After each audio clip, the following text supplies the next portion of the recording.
আসসালামু আলাইকুম রহমতুল্লাহি ওবরকাতুহু। সম্মানিত দর্শক, আজকের যে প্রসঙ্গটি নিয়ে আলোচনা করব সেটি দ্বিতীয় বিশ্বযুদ্ধের ঘটনা। ঘটেছিল জার্মানির মধ্যে, ফ্রান্সের মধ্যে এবং ইংল্যান্ডের মধ্যে। এবং এই ঘটনার ফলে হিটলার, ফ্রান্সের জেনারেল চার্লস দ্য গল তিনি এবং উইনস্টন চার্চিল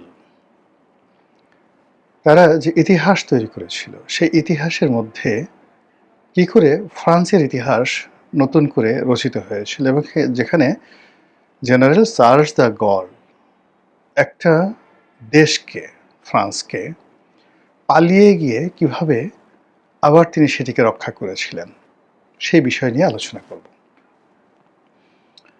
তো সেই বিষয় নিয়ে আলোচনা করব তার আগে বাংলাদেশে যে আজকে যে বিষয়টি বলতে যাচ্ছি এটা হলো দ্বিতীয় বিশ্বযুদ্ধের এই ঘটনাটি, অর্থাৎ ফ্রান্সের সাথে জার্মানির সঙ্গে ইংল্যান্ডের যে রসায়নটা হয়েছিল, যার প্রেক্ষিতে দ্বিতীয় বিশ্বযুদ্ধের কোর্স অফ অ্যাকশন পরিবর্তন হয়ে গিয়েছিল এবং যার ফলে ইংল্যান্ড রক্ষা পেয়েছিল, যার ফলে ফ্রান্স রক্ষা পেয়েছিল।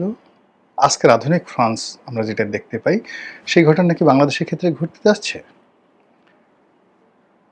উইনস্টন চার্চিল যে ভূমিকা ওই সময়টিতে রেখেছিলেন, সেটা কি নরেন্দ্র মোদী রাখতে যাচ্ছেন, নাকি নওয়াজ শরীফ, এই যে এখন যে শাহবাজ শরীফ, তিনি রাখতে যাচ্ছেন? আচ্ছা, জেনারেল চার্লস দ্য গল ইতিহাসে যে অমরত্ব লাভ করেছেন, সেটা কি শেখ হাসিনা সেই জায়গাতে পৌঁছেন, নাকি তারেক রহমান সাহেব চার্লস দ্য গল হবেন? বাংলাদেশ কি আসলে ফ্রান্সের মতো একটা জায়গায় পড়েছে কিনা, এটি নিয়ে আলোচনা করব।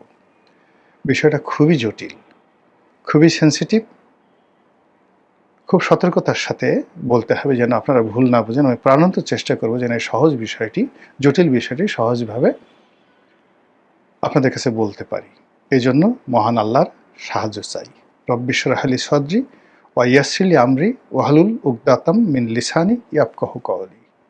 হযরত মুসা আলাইহিস সালামের সেই দোয়াটি পড়ে নিচ্ছি যে, হে আল্লাহ, যে কথাগুলো বলতে চাই সে কথাগুলো সুন্দরভাবে, সাবলীলভাবে, বিমুগ্ধ উচ্চারণে আপনাদের কাছে বলতে পারি। আর এই কথাটা বলার জন্য যে সাহস দরকার, যে প্রশস্ত বুক দরকার, উদারতা দরকার, সেভাবে তুমি আমার বক্ষকে প্রসারিত করে দাও। আর যাদের উদ্দেশ্যে বলছি তারা যেন আমার কথাটা বুঝতে পারেন। তো শুরু করা যাক। এখন যদি আপনি শেখ হাসিনার বিষয়টি ধরেন, এখানে দুটো পার্ট। একটা পার্ট হলো এই বাংলাদেশে মার্কিন ডিপ স্টেট দখল করতে চেয়েছে, সেন্ট মার্টিন নিতে চেয়েছে। শেখ হাসিনার সরকারকে সেই চাপে রেখেছে যে এখানে আমাদেরকে বার্মা অ্যাক্ট প্রণয়ন করার জন্য করিডোর দাও, আমরা যুদ্ধ করব, রোহিঙ্গাদেরকে নিয়ে যুদ্ধ করব এবং এখানে আলাদা একটা রাষ্ট্র করব। সেই রাষ্ট্রের জন্য পার্বত্য চট্টগ্রাম এই অঞ্চলগুলো আমরা নিয়ে নিব, এখানে একটা খ্রিস্টান রাষ্ট্র হবে, তোমাকে চোখ বুজে সহ্য করতে হবে তুমি যদি ক্ষমতায় থাকতে চাও। এই কথাগুলো তো শেখ হাসিনা বলছেন, এখন আগেও বলেছেন, এখনও বলছেন। তো সেটা তিনি মানেননি। তিনি না মেনে তিনি পরাজিত হয়েছেন। তো তিনি পরাজিত হয়ে তিনি বাংলাদেশ থেকে চলে গেছেন।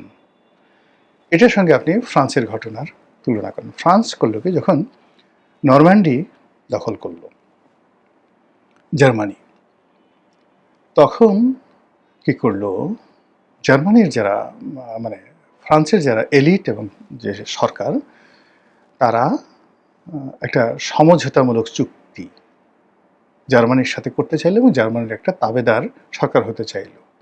যেভাবে শেখ হাসিনাকে বা আওয়ামী লীগকে তাবেদার বানাতে চেয়েছিল, ওইভাবে তারা কি করলো, সেখানে একটা চুক্তি করতে চাইল, সমঝোতার চুক্তি করতে চাইল। সবাই রাজি, কিন্তু সে করলো কি, ওপেন ফ্রেঞ্চ আর্মি মানে এই যে জার্মানির সাথে যে যুদ্ধ করেছে, এই যুদ্ধের যে একটা ইউনিট, সেই ইউনিটের প্রধান ছিলেন জেনারেল চার্লস দ্য গল।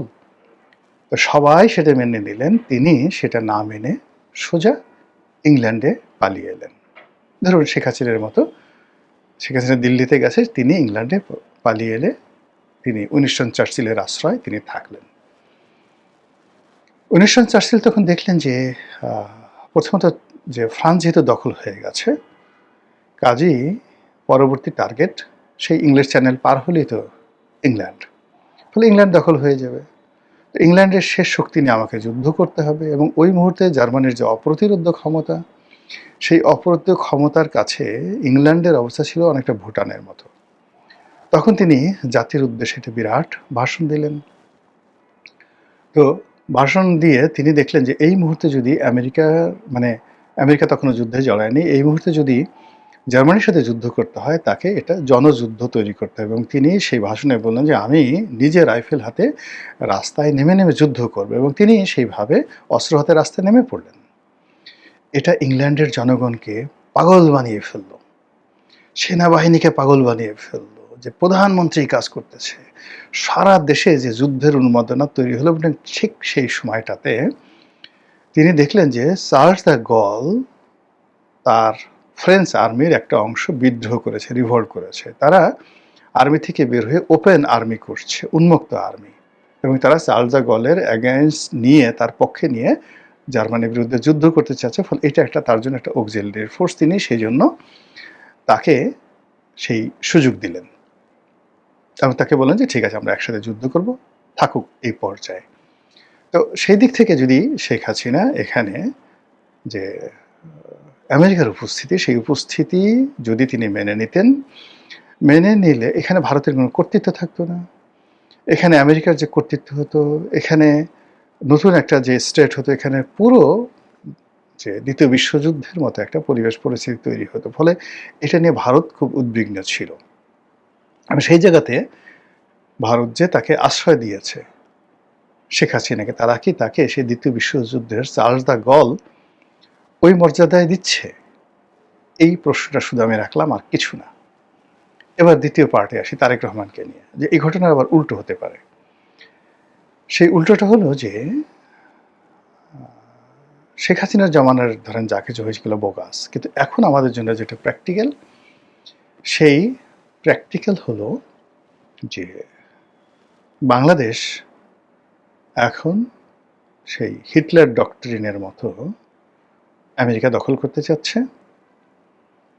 তারা বাংলাদেশকে একটা শৃঙ্খলার, যাতে শৃঙ্খল শিকল বাংলাদেশে হাতে পায়ে পরানো হয়েছে, এবং এখানে ইউনূস জমানাতে যে কথাগুলো বলা হয়েছিল, বা শেখ হাসিনার জমানাতে যে কথাগুলো বলা হয়েছে, সেই কথাগুলো জনাব তারেক রহমান সাহেবের মাথার উপর কাঁঠাল ভেঙে তারা এই কাজগুলো এখন বাস্তবায়ন করতে চাচ্ছে।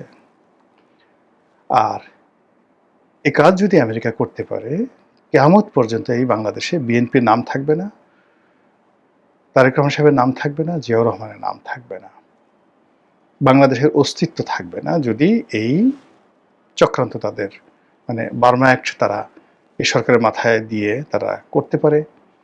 তারা যদি এখানে আমেরিকান ঘাঁটি তৈরি করতে পারে, তারা যদি এখানে আমেরিকান সৈন্য সামন্ত পাঠাতে পারে, তারা যদি এখানে সেন্ট মার্টিন নিয়ে নিতে পারে, তারা যদি এখানে করিডোর দিতে পারে, চট্টগ্রাম বন্দর নিয়ে নিতে পারে, তারা যদি এখানে আরাকান আর্মিদেরকে পাওয়ারফুল করে তারা বাংলাদেশের পার্টি ঢুকিয়ে ফেলতে পারে, এই জায়গা থেকে যদি তারেক রহমান সাহেবের থেকে বাঁচতে হয়, তাকে একজন চার্লস দ্য গল হতে হবে। আর তাকে যদি চার্লস দ্য গল হতে হয়, তাহলে তাকে আশ্রয় নিতে হবে কার? চীনের মিস্টার শি জিনপিং। এবং এখানে মিস্টার শি তার অবস্থান হবেন অনেকটা উইনস্টন চার্চিলের মতো, অথবা তাকে আশ্রয় নিতে হবে সেই ইসলামাবাদের কাছে। এবং এই চ্যানেলটা যদি তারা গ্রহণ করতে না পারে, অর্থাৎ বিএনপি গ্রহণ করতে না পারে, তাহলে ইতিহাসের আস্থা করে হারিয়ে যাবে। এর বাইরে মাঝামাঝি কোনো জায়গা নেই। তাহলে দেখেন, শেখ হাসিনা, নরেন্দ্র মোদী, তারা একটা রেজিম নিয়ে, তারা একটা উদ্দেশ্য নিয়ে, তারা সেই হিটলার ডক্ট্রিন অনুযায়ী Charles de Gaulle, Winston Churchill, এটা হওয়ার চেষ্টা করছে। এই মাতৃভূমিকে বাঁচাতে হবে, বাংলাকে উদ্ধার করতে হবে এবং এই কাজ করতে হবে, থেমে নাই।